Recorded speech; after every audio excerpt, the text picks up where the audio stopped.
शौर्य Pratap news में आपका हार्दिक स्वागत है। शौर्य प्रताप न्यूज़ है आज किशननगर विधानसभा क्षेत्र में, जहाँ पे शक्ति बंधन का कार्यक्रम चल रहा है।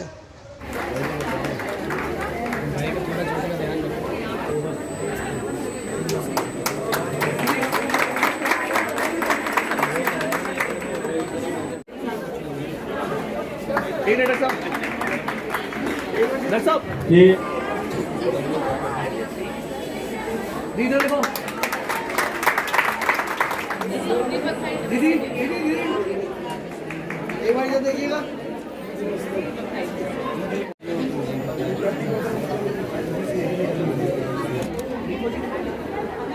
चलाते तो दियो।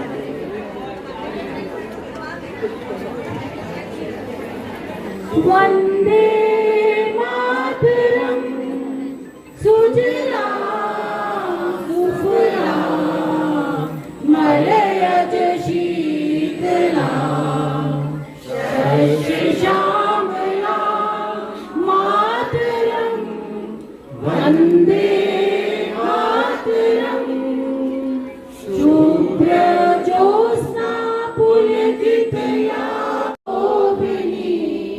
सुहासिनी सुमधुर भाषिणी सुमृदां वरदां मातरं वन्दे मातरं वन्दे मातरं।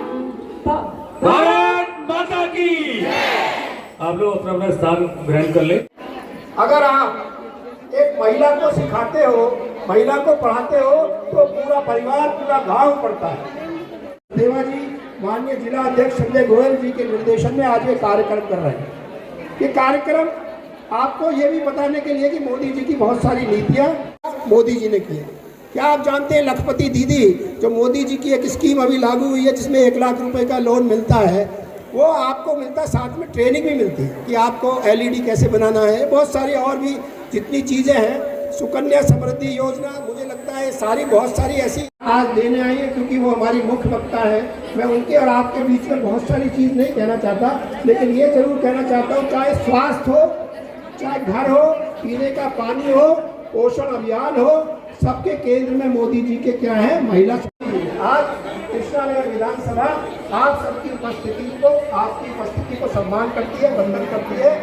आप सब इन सारी स्कीम्स को, पीछे बोर्ड भी लगे, उनको जरूर पढ़ें।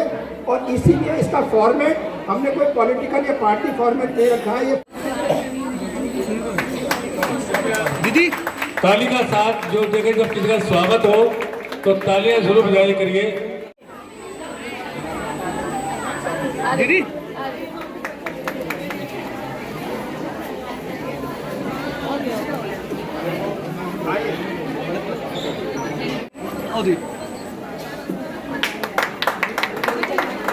गाना डिस्टर्ब कर देते। दीदी दीदी दीदी डॉक्टर कंचन चंदोक जी हैं, नैना जी,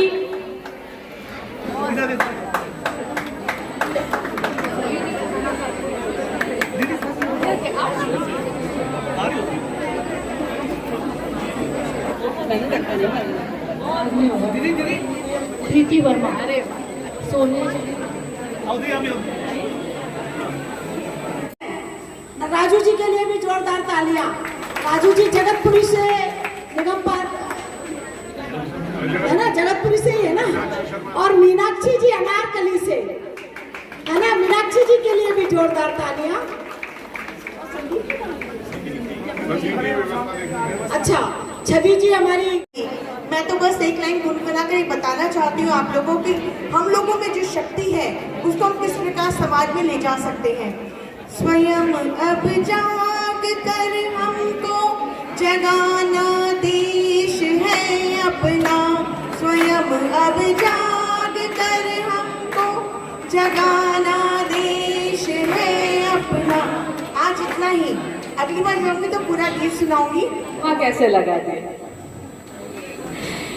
मेरी परम आदरणीय नारी सशक्तिकरण का साक्षात स्वरूप मेरी बड़ी बहन प्रदेश की उपाध्यक्ष हमारी लता गुप्ता जी, सम्मानित मंच और यहाँ उपस्थित मेरी प्यारी बहनों, मेरी माताओं, मेरी बच्चियों, अब जब अपनों के बीच में आते हैं तो मंच की औपचारिकता छोड़कर नीचे आना चाहिए। दीदी अनुमति देंगे ना?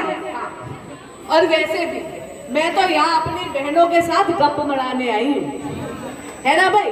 आगे कैमरे वाले सारे पीछे हो ताकि मैं अपनी बहनों तक पीछे तक जा पाऊँ। देश की सशक्तिकरण की बात करी, यानी वुमन लेड डेवलपमेंट।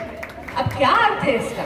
इसका अर्थ ये है कि मेरे देश की मातृशक्ति, मेरे देश की नारी शक्ति हमारे भारत की भाग्य विधाता बनेगी। वो केवल यानी जब भी आप सशक्तिकरण करेंगे तो क्या चाहिए? पैसा, बिना पैसे के, बिना धन लक्ष्मी के लिए नहीं होता। और तीसरा है राजनीतिक सशक्तिकरण। मैं बहुत संक्षिप्त में इन तीनों चीजों के बारे में बात करें। आप जानते थे हमारा देश ऐसा था जहां पर बेटियों को और नारियों के कारण भारत का एक ऐसा प्रचंड रूप विश्व गुरु के बनकर भारत पूरे विश्व के सामने आए, तो कमल का बटन दबाकर 2024 में प्रधानमंत्री नरेंद्र मोदी को पूर्ण बहुमत की सरकार के साथ तीसरी बार देश का यशस्वी प्रधान सेवक बनाने का मौका देना। दोगी ना मेरी बहनों, दोगी ना मेरी माताओं, दोगी ना मेरी बच्चियों। जय श्री राम, जय जय श्री राम। और आंटी मेरा वचन पूरा है, आप सरकार बना दो और ढोलक पर चम्मच बजाने में जरूर हो। आपने अपना बहुमूल्य समय मुझे दिया, आपका बहुत बहुत। देखिए, शक्ति वंदन कार्यक्रम जैसे कि आपने अभी बांसुरी जी को सुना, इस शक्ति वंदन कार्यक्रम में हमने नारी शक्ति को वंदन किया, अपनी जो शक्ति है हमारी देश की उसको पहचाना। और इसमें हमारे एनजीओ है, सेल्फ हेल्प ग्रुप्स हैं, हमारे कीर्तन के लोग हैं, हमारे योगा ग्रुप्स के लोग हैं और ऐसे सारे लोग हैं जिन्होंने अपने एक छोटे छोटे समूह बनाकर एक दूसरे की मदद करने का आपस में प्लान किया है। और इसमें सरकारी संस्था से जुड़े हुए भी लोग हैं जो कि सेल्फ हेल्प ग्रुप के लोग हैं। तो मैं इसमें आज बहुत प्रसन्न हूँ इस बात से कि यहाँ पर करीब 300 से ज़्यादा लोग जो महिला यहाँ पर आई, और इसमें आज हमारे 90% लोग जो पार्टी वाले हमारे ऑर्गेनाइजर्स हैं और हमारे जो अतिथि हैं, जो हमारे परिवार के मेंबर हैं, वो हैं 90% लोग जो एनजीओ से, सेल्फ हेल्प ग्रुप से जुड़े हुए हैं, वो लोग हैं यहाँ। और मैं जी लगता है कि आपने जो मैसेज देना चाहते हैं वो महिला तक पहुँच पाया है? पक्का पहुंच पाया है। जैसे कि अभी आप देखिए कि मोदी जी ने क्या करा है, राजनीतिक रूप से उनको समर्थन है, 33% रिजर्वेशन किया विधानसभा में और पार्लियामेंट में।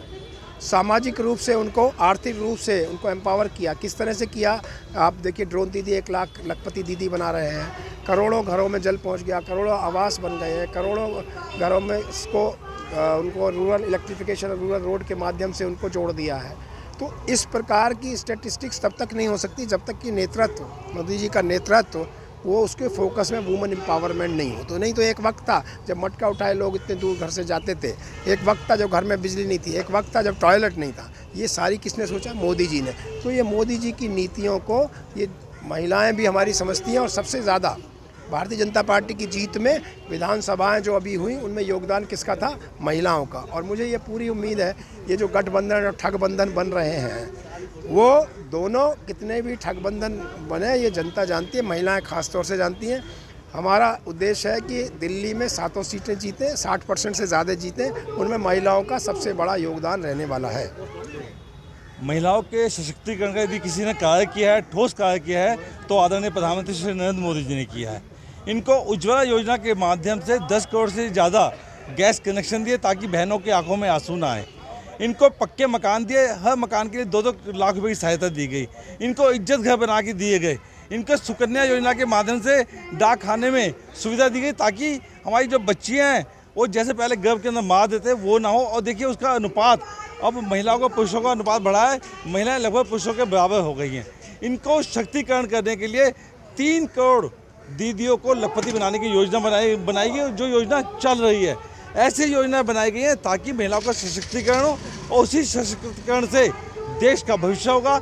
उनको आने वाले समय में लोकसभा में, विधानसभा में 33% आरक्षण मिलेगा।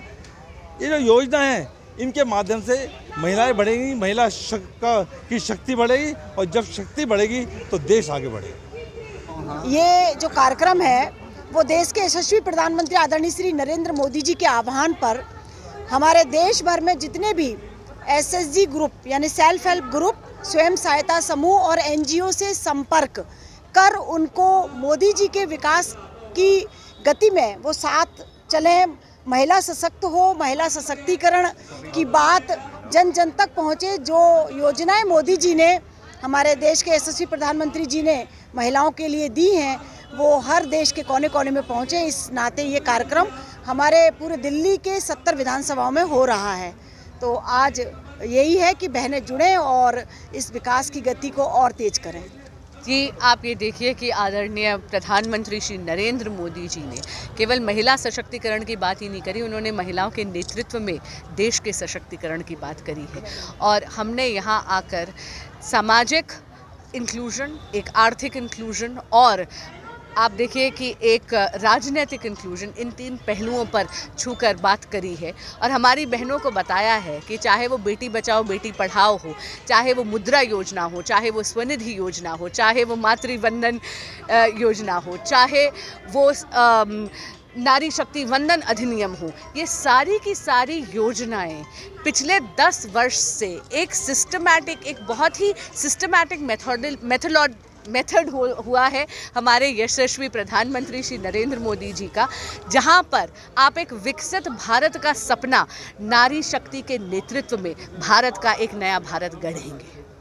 मैम, एक सवाल, आम आदमी पार्टी जो है जल बोर्ड को लेकर जगह जगह प्रदर्शन कर रही है। उनका कहना है कि बीजेपी या LG जो है उनकी फाइलों को साइन नहीं कर रहे, कहीं ना कहीं रोक रहे हैं। इस पर क्या कहना है? उनकी पुरानी रीत है स्वयं कुछ काम नहीं करना, दूसरों पर दोषारोपण करना, और वो जाकर प्रोटेस्ट करते रहते हैं। लेकिन अगर वो यही सारी एनर्जी अपने काम करने में लगाएं तो जो बड़े बड़े घोटाले आज हो रहे हैं, चाहे वो जल बोर्ड का घोटाला हो, चाहे वो क्लासरूम का घोटाला हो, चाहे वो स्पूरियस ड्रग्स का घोटाला हो, चाहे वो नकली टेस्ट का घोटाला हो, चाहे वो मुख्यमंत्री आवास का घोटाला हो, तो ये आम आदमी पार्टी सर से लेके पांव तक जो आज भ्रष्टाचार में लिप्त है, इसको दिल्ली की जनता को एक आवाज़ तो देनी पड़ेगी, उनकी जवाबदेही तो बनती है। इसलिए मेरा आग्रह होगा कि वो प्रोटेस्ट ना करके दिल्ली की जनता के उत्थान के लिए और विकास के लिए काम करें। जिस तरीके से कांग्रेस से गठबंधन की बात हो रही है, लगभग बताया जा रहा है कि फाइनल है, ऐसे में भारतीय जनता पार्टी को कितनी चुनौती मिलेगी?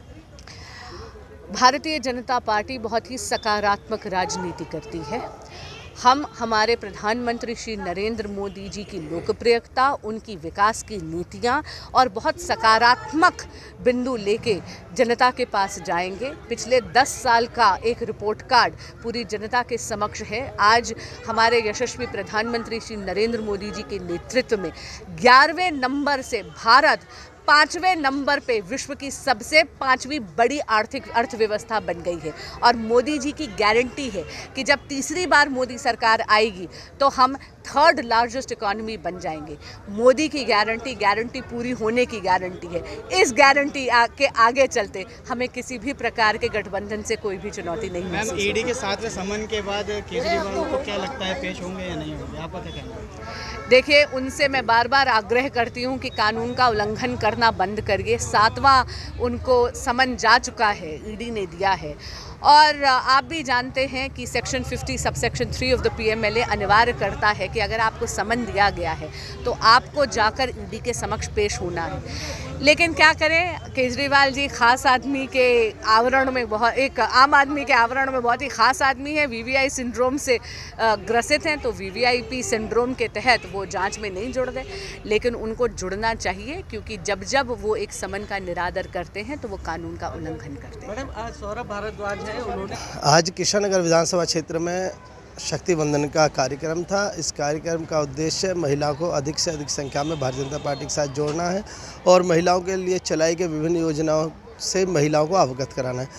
इस कार्यक्रम में प्रदेश महिला मोर्चा से बांसुरी स्वराज जी, लता गुप्ता जी और किशननगर विधानसभा में पिछला चुनाव लड़ चुके डॉक्टर अनिल गोयल जी शामिल रहे।